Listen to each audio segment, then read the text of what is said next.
ఓం సాయిరామ్ సమర్థ సద్గురు సాయినాథ్ మహారాజ్ కీ జై. మన సాయి బిడ్డలందరికీ నమస్కారం ఫ్రెండ్స్. ఎలా ఉన్నారండి? ఏం చేస్తున్నారు? అందరూ బాగున్నారు కదా? మన సాయినాథన్ దయ వలన అందరూ బాగుండాలని మనస్ఫూర్తిగా బాబావారిని కోరుకుంటూ ఈరోజు సాయినాథుడు ఏమి సందేశం ఇవ్వబోతూ ఉన్నారో తప్పకుండా తెలుసుకుందామండి.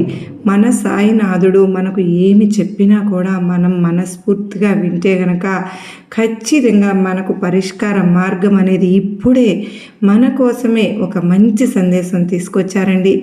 తల్లి, నిద్ర రాకుండా అల్లాడిపోతూ ఉన్నావు కదూ, అందుకేనమ్మా నీ సాయి తండ్రి నీతో మాట్లాడదాము అని వచ్చాను. ఒక్కసారి నీ బాబా చెప్పేది వింటే నీకు హాయిగా నిద్రపడుతుంది, నీ మనసుకి తేలికగా ఉంటుంది, నీలోని కష్టం, బాధ, దిగులు అంతా కూడా పటాపంచలైపోతుంది. ఒక్కసారి మనసు పెట్టి ఈ సాయి మాటలు విను అని సాయినాథుడు మనకు ఒక మంచి సందేశం అనేది తీసుకొచ్చారండి.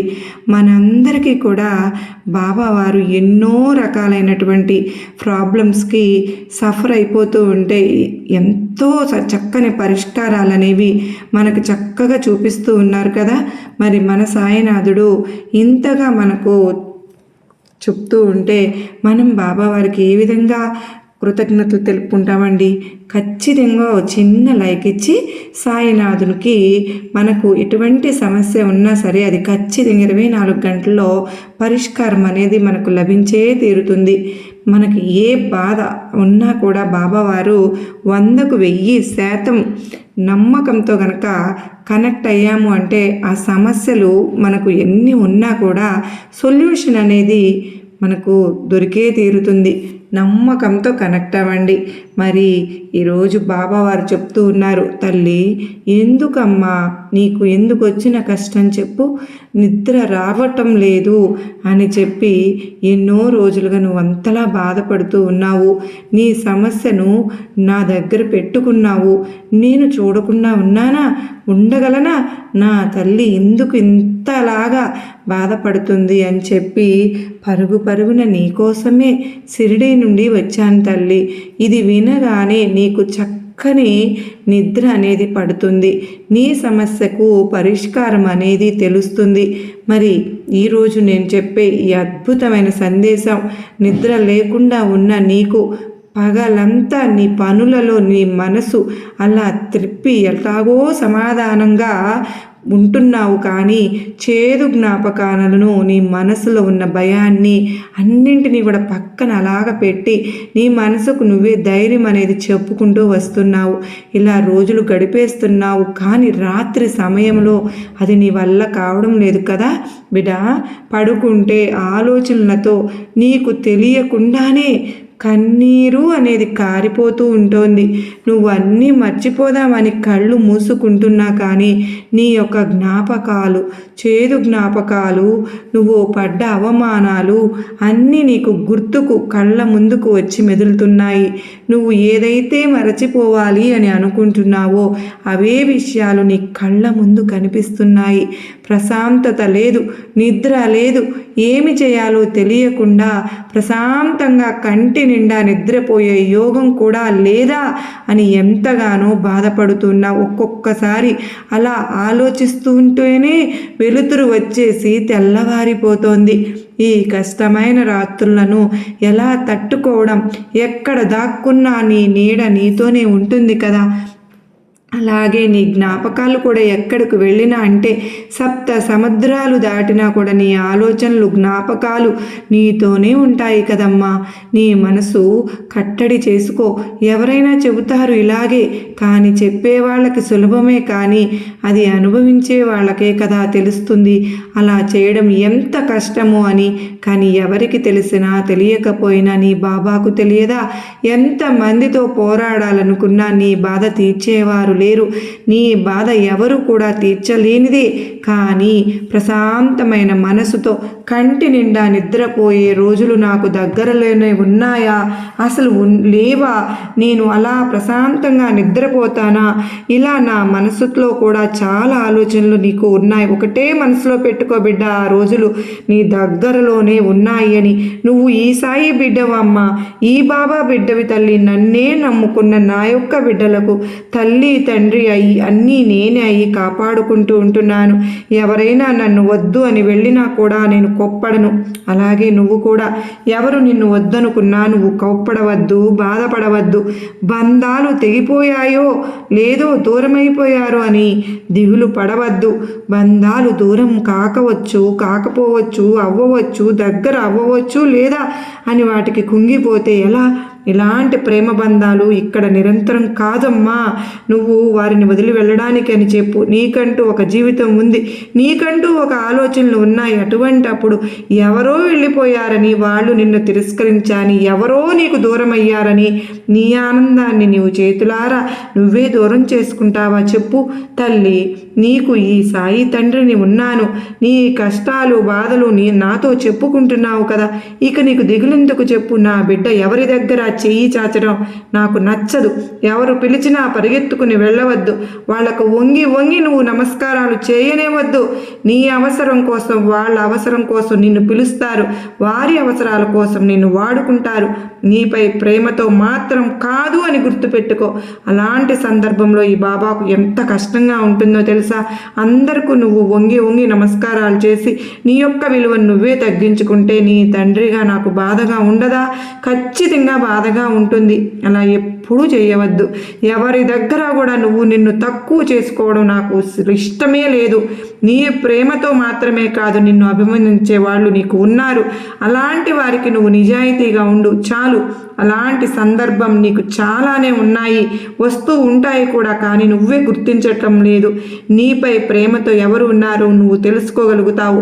అలా తెలుసుకుని మసలుకుంటే నీకంటూ నమ్మకమైన మనుషులు ఎంతోమంది ఉంటారు.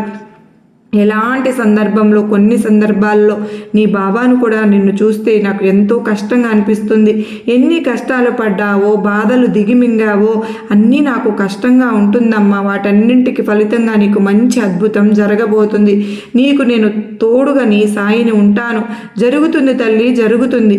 అలా ఎదురు చూస్తూ ఉన్నావు, ఎదురు చూసి అలసిపోయావు కూడా. కానీ తప్పక జరుగుతుందమ్మా. ఇది ఈ సాయి సత్యవాక్కు అని బాగా గుర్తుపెట్టుకో. ఇక నువ్వు గడిచిపోయిన కాలం ఒక్కసారి గుర్తుకు తెచ్చుకో. అనుకోని విధంగా నువ్వు కోరిన కోరికలు ఎన్నిసార్లు నెరవేర్చలేదు నేను అని నువ్వు గుర్తు తెచ్చుకో తల్లి. అప్పుడు ఆ సంతోషాలన్నీ నాతో పంచుకున్నావు కదా. మరి నేను కటిక కష్టాల్లో చూస్తున్నాను అని నా దగ్గర ఎంతో బాధపడినప్పుడు ఆ కష్టాల ఊబిలో నుంచి నేను నిన్ను బయటకు తీసుకొచ్చానా లేదా? కనుక దేనికి కూడా నువ్వు దిగులు పడాల్సిన అవసరమే లేదు. ఎవరికి నువ్వు వంగి వంగి నమస్కారాలు చేయవలసిన పని లేదు. ఎవరో వస్తారు, ఏదో చేస్తారు అని నువ్వు ఎదురు చూస్తూ ఉంటే నీ జీవితం నువ్వు ఇప్పుడు జీవించనే లేవు. నువ్వు ఒక్కదానివే ఇక్కడ కష్టాలు పడుతున్నావని అనుకోవద్దు. అందరూ కష్టాలు పడుతున్నారు, అందరూ బాధలు అనుభవిస్తున్నారు. మరి ఎందుకు? ఎవ్వరూ తీర్చలేని కష్టాలు మునిగిపోయి ఉన్నారు కూడా. ఆనందంతో ఉండు. ఎందుకు నువ్వు ఇలా బాధపడతావు చెప్పు? నువ్వు ఈ సాయికి ఎంతో ప్రియమైన బిడ్డవు కదా. ఉన్నదానిలోనే సంతృప్తిగా ఉండు.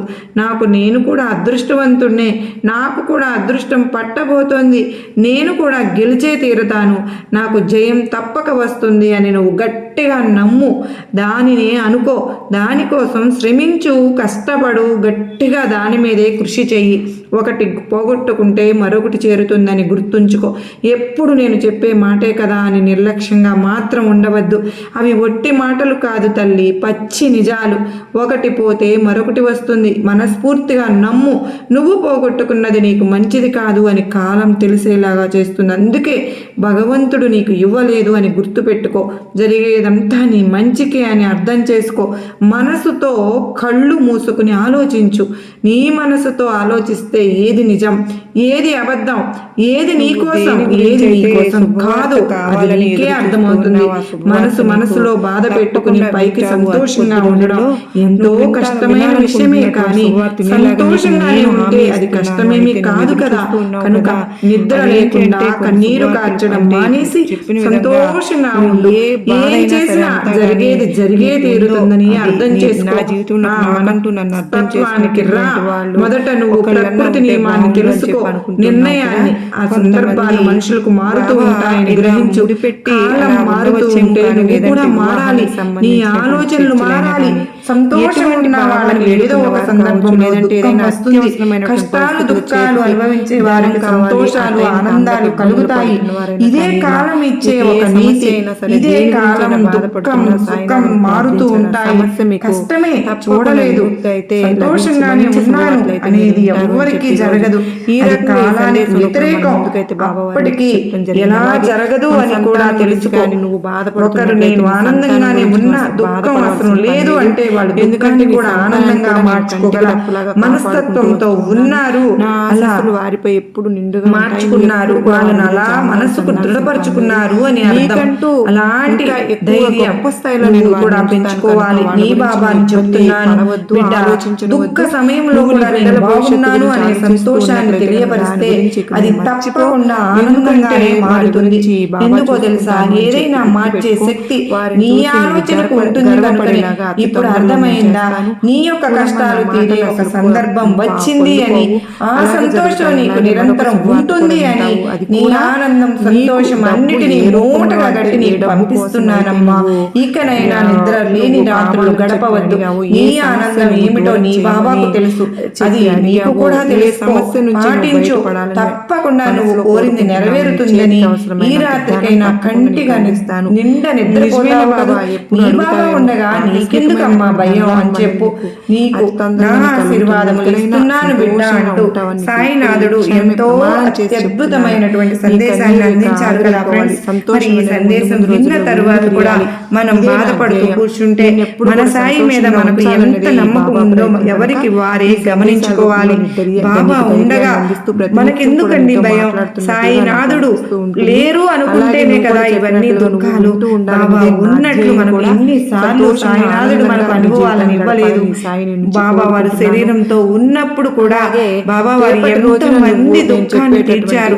తరువాత కూడా ఇన్ని మనం వింటున్నాము. ప్రతిరోజు కూడా ఈ సందేశాల రూపంలో మనకు బాబా చెప్తున్నది ఒక్కటే, తల్లి నేనున్నాను, నేను నీ భారాన్ని నేను మోస్తానమ్మా, నాకు అప్పగించి నువ్వు చక్కగా ప్రశాంతంగా నిద్రపో అని. మరి మీరందరికీ బాబా వారి మీద నమ్మకంతో చక్కగా నిద్రపోతారని ఈ వీడియో అయితే మీకోసం అయితే బాబా వారు చెప్తారండి. సర్వే జనా సుఖినో భవంతు.